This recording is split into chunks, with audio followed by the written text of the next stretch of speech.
UMNO Youth has been transformed from being this rabid, radical, ethnocentric, right-wing Malay rights organization to one that's more service-oriented. I don't think any of the Malays want to succeed and to be branded, you are successful because you benefit from race politics and the programs. We want to be known that we can stand on our own. Barisan Nasional have a very clear directions. Okay. We have our visions, our missions. We are the ruling parties. We want to bring our countries to developed countries as in the year 2020. And yet today we are running on 1.6 billion with record surpluses of 180 million. And that is despite giving out so many welfare benefits to the people in need throughout the state of Selangor.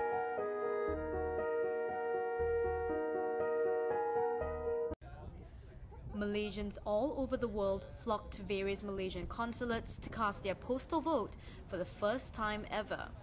Former Malaysiakini reporter Indrani Kopal, who was in New York, spoke to some voters who turned up. This is my first time voting as a registered Malaysian voter and also as an overseas voter. So the entire process went well. There was transparency from the election committee, but there are still a few key points that need to be improved going forward, especially the dissemination of information for overseas voters to continue to register themselves. I'm here to vote because I believe this is going to be the closest elections in Malaysian history. And if there's going to be one election where one vote counts, it's going to be it. For me, I hope that Malaysia, no matter who wins, which party wins, is going to do its best for the people. Not for the government, but for its people, and push Malaysia forward to be a first world nation. Most people elsewhere did not have any problems casting their votes. Voters in LA, Phnom Penh and Belgium said the whole process was quick. Most people who shared their postal voting experience on Facebook said officials from their embassies and the Election Commission were helpful and friendly.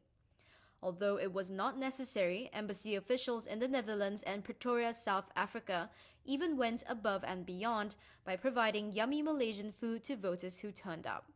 The fact that being miles away, being 10,000 miles away from home, and you get to exercise your right, it was fabulous. It was fantastic. Being so far away from home and you still get to be part of the democratic process. And you have this only once in 4 years, you don't want to miss it. Most of them are actually voting for the first time. Yeah, I actually met few virgin voters. And they were so nervous. They were so excited, nervous, and, it was so fun to just watch them. It was just so fun to watch the whole thing, Things, however, did not go smoothly in the UK and Australia. Both countries have the largest number of postal voters. In London, there were long lines of voters in front of the Malaysian consulate. Many waited over 8 hours to cast their vote. Over in Melbourne, Australia, some voters queued for over 4 hours.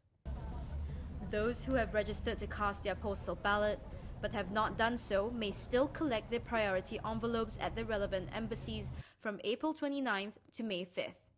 Those ballots will count as long as they reach the Election Commission's office in their constituencies before 5 p.m. on May 5th.